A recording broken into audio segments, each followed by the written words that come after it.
BBM is in the house! Yay! Yay! Thank you. Okay, umoo siya sa atin. Take note, hindi siya mahirap imbitahin. So what is your response to the question that you are, or if you are your father's son? Well, of course I'm Of course you are your father's son. But I think what they mean is, how much of a president that he was will you be? Hindi ko siya gagayahin. How do you respond to that? Pag naririnig mo yung diktador, dating diktador, ikaw ba'y diktador?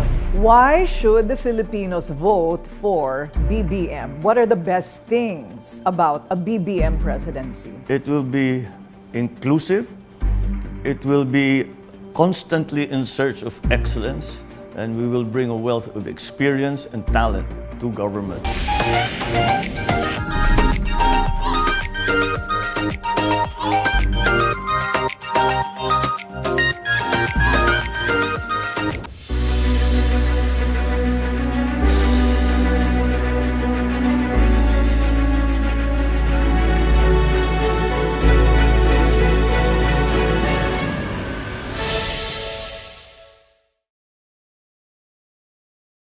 So do you have troll farms? People keep saying that. They love to say that. Troll farms, troll Yeah. farm. Marami silang troll. Find me one. That's my challenge. Hanapan mo ako kahit isa na troll. Nakita niyo naman yung sa Facebook. Ako lang ang walang gasto sa Facebook kahit isang sentimo. I don't do that. So to what would you attribute the numbers, the good numbers in the surveys? It's hard to generalize, I suppose. But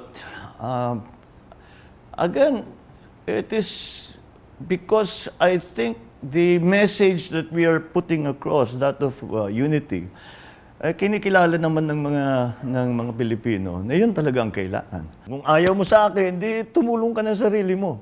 Pero magtulungan na tayo, magkaisa na tayo. At hindi ko sinasabi magkaisa sa politika. Sinasabi, magkaisa tayo, pagkasunduan natin na tayo'y Pilipino. Wala nang tutulong sa Pilipino, kundi Pilipino rin. At napag-uusapan ng pagkakaisa, you have mouth unity. How do you intend for that to happen? Anong uri ng mga tao at anong kulay ng mga tao ang papaligid sa inyo, sa inyong pamamahala? Yung magagaling. Yun lang. Yung magagaling. Regardless of color. Kasi pag sinasabi mo, hindi kayo pwede, us or them na naman dito. Dito kami-kami lang. Doon sila, hindi sila pwede. Ano yun? Hindi naman, walang mangyayari sa atin. Lahat ng tao, siguro dahil sa pandemya sa buong mundo, ay nangangailangan ng tulong. Lahat. You can imagine working with former yellow people? Well, depends who they are. Are they smart? Are they good? Are they hardworking? Are they willing to help? Sure. Kapag kayo'y po'y palaring manalo, kayo po'y manunumpa sa Saligang Batas ng 1987, and it has been described as a response to what was seen as the excesses of the former Constitution of 1973 under your father's administration. So manunumpa po kayo sa kasalukuyang Saligang Batas. Kayo po ba ay for charter change? Papalitan niyo po ba ang ilang probisyon sa Saligang Batas na pangkasalukuyan? Maraming pinag-uusapan, yung tinatawag na economic provisions, even the political system, marami na rin pagbabago. Pwede naman siguro natin pag-usapan, pero I don't see it as being a priority. We have this pandemic to deal with. We have this economy that we have to recover. Hindi na siguro aabot sa charter change. Who knows? Baka magkaroon ng groundswell. Pero ang groundswell talaga, trabaho. So probably, but not a priority. Not probably, not a priority. Okay. So what is your response to the question that you are, or if you are your father's son? And of course I'm Of course you are your father's son. But I think what they mean is, how much of a president that he was will you be? My father was elected in 1965. That's a long time ago. Ibang-iba na ang Pilipinas. Ibang-iba na ang mundo. Hindi mo naman pwede sabihin, ay maganda yung ginawa niya noong 1965, gawin din natin yun. Hindi na bagay, hindi na relevant. Hindi ko siya gagayahin. Meron siya, maybe in concept, like the vertical integration of the entire agricultural system down to the retail. Yun. That concept, gagayahin natin. We'll do it a different way. Infrastructure, gagayahin natin. Lahat naman ng presidente, ginawa yan eh. Kailangan talaga infrastructure. Kulang lagi ang infrastructure. Yung, the concept. But we want, hindi yung gagayahin mo lang yung ginawa dati. It's just a different world. Do you ever think martial law will happen again? I hope not, because martial law implies that we are at war. So, wag na, sana hindi na tayo papasok sa gera. So, diktador. How do you respond to that? Pag naririnig mo yung diktador, dating diktador, ikaw ba'y diktador?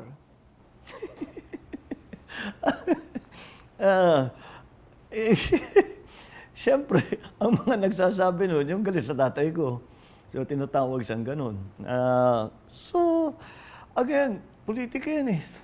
Maliit pa kami, naintindihan na namin yan eh. Lahat dyan, lahat ng gawin mo sa politika, may magbabati ko sa'yo.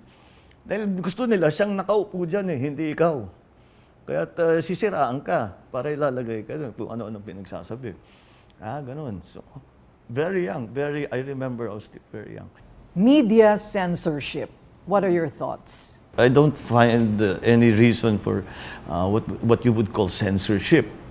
Well, you can't anymore because there's online everywhere. Yeah, but I was just going to say, maybe in the online, yung pagkalat ng fake news. And some of it's dangerous. So that I think we have to do something, but it's not easy. Yung mga, But you believe that these troll farms are doing fake news. You have to get to the masterminds of all of those. What's more important than that is paliwanag mo sa tao na hindi totoo yan. Vaccines work. Masks work. Stop telling us that they don't because you're wrong and it's dangerous for you to be doing that. That's my simple example. The whole nature of the internet is it's open. Open source, tawag nila. So, hindi mo naman pwedeng pigilan. Where do you draw the line? That's what we're wrestling with now. This is going to be my last father question. What was the best thing that your father did and what was his worst mistake? Do you ever think about it? The best thing, I still believe, marami siyang ginawa. Nakilala ang Pilipinas. But for me, the most important thing that he achieved was to bring a sense of nationhood to our country. For the first time, yata, para sa akin, maybe during the war, World War II, sinasabi, Pilipino ako. At pinagmamalaki yung pagka-Pilipino na. At dahil maraming sasabihin, kasing galing lang kami sa inyo. We are as good as any of you. And in many cases, we're better. Yung pride to being a Filipino. And that we are one nation. And that we must work together to succeed. And that, I think, was his most important achievement. The worst mistake that he did was probably trusting some of the wrong people. And that is something that I tell myself, you better be more careful and don't let that happen again. I'm sure we'll make mistakes down the road, but that's something I'm conscious about. What are the kind of people you will trust as a leader? Those who have a record of public service. You mean in government? Yes. Yeah. To avoid the mistakes, as you said, of your father in precisely, trusting the wrong people. People who have a good record, that are at the heart are public servants. Those are the people that you trust, because they'll never stop working for the people, and that's what's important. And they won't indulge in this petty politics or office politics, all that kind of thing. Hindi na di-distract dun sa trabaho nila. Yun, yung reliable, maasahan mo. Yun, you can trust those people. Okay, so let's go to the present. What is the best accomplishment of the Duterte administration and what is its worst mistake? I think the build is still a very, very good idea. Infrastructure development should still be a central part of any development program of any country for that matter. But certainly for the Philippines, kasi malayo pa talaga tayo dun sa ginugusto natin na level of infrastructure development. So that what they started, what the President Duterte started, I think was he went down the right road when it came to that. Worst mistake? Perhaps maybe the same as my father. He trusted some of the wrong people.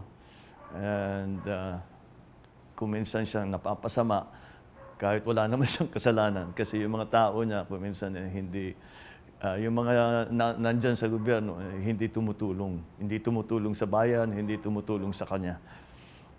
That I think is... Will you be very different from President Duterte?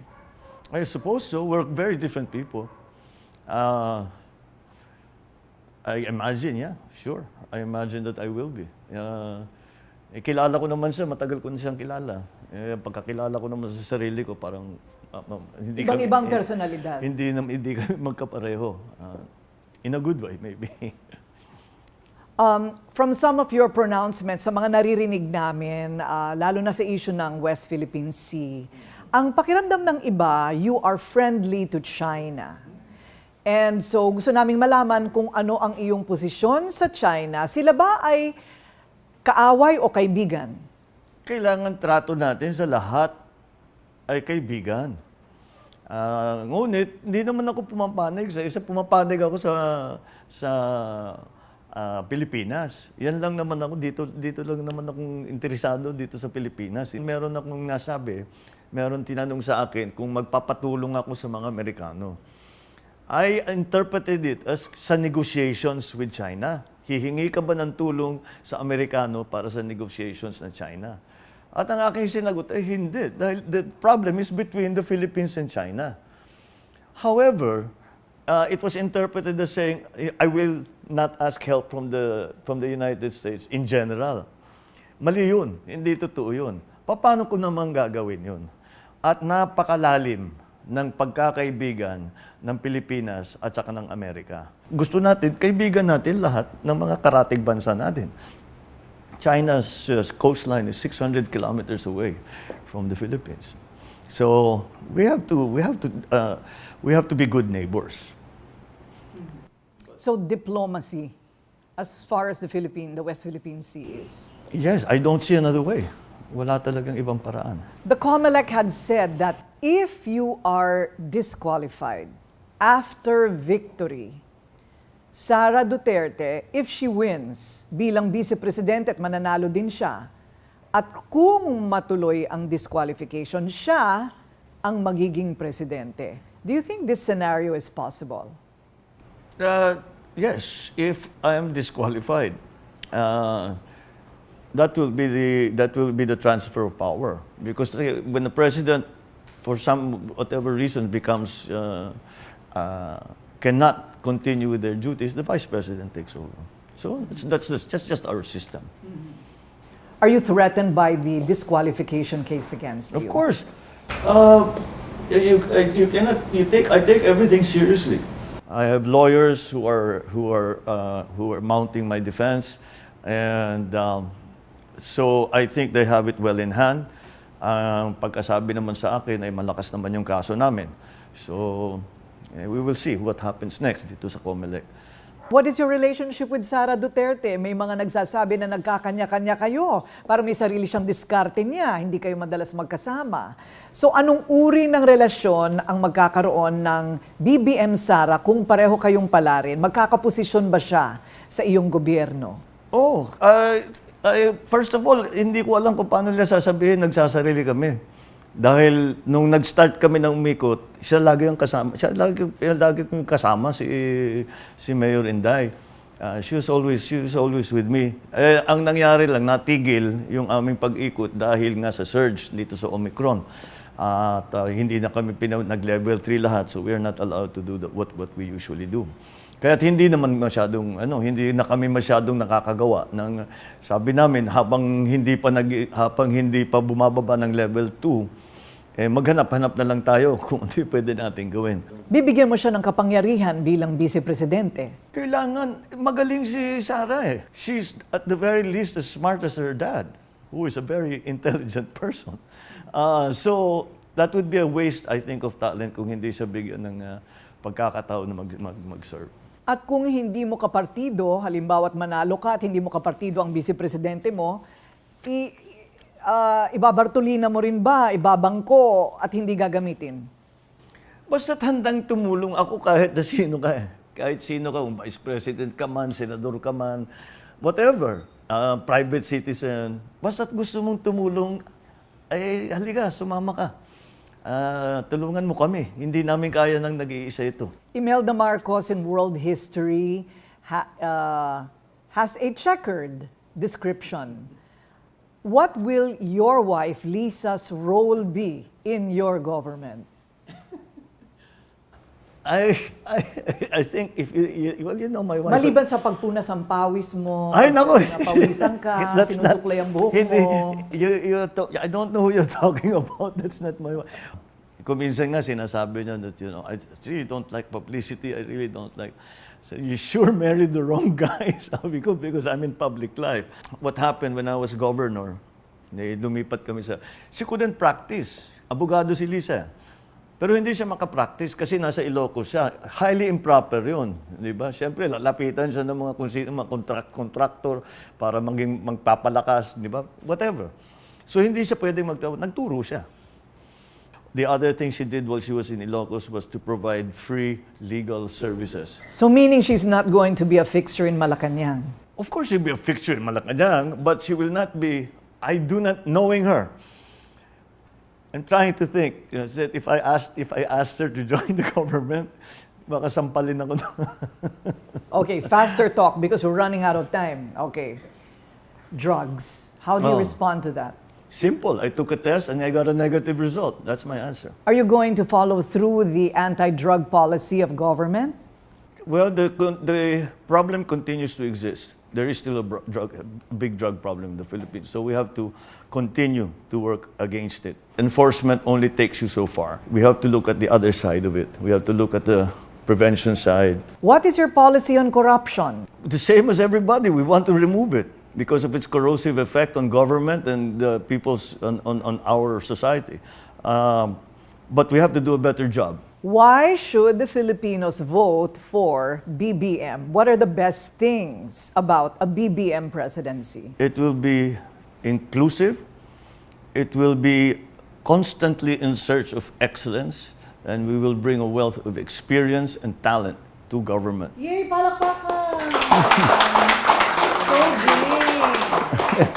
So big! Okay. At yan po, narinig na po ninyo ang lahat ng kanyang mga kasagutan. At alam nyo naman po ang aking estilo, hindi po ako nakikipag-away, hindi po ako nang babarabas at sila'y pinasasalita ko na lamang. Ito po ang mas mahabang bersyon kaysa sa napanood po ninyo sa telebisyon. Kaya't sanay sa loob ng panahong ito ay nakilala nyo siya bilang isang tao tulad natin at bilang isang maaring maging leader ng ating bayan. Remember, you have to study, you have to research. Totoo ba lahat ng kanyang sinabi? Sa inyo na po ang paghuhusga. Vote wisely dahil 6 na taon po yan para sa ating bayan. So, meron pa po tayong mga ipapalabas sa ating YouTube channel. Alam niyo naman, hindi lang politika. Kung ano-ano ang lumalabas dito, pati ang ating mga Rated Corina episodes. So, click on that notification button so that you know when our next episode will be. Like and subscribe and follow. And until our next episode on Rated Corina here in our YouTube channel, for now, bye!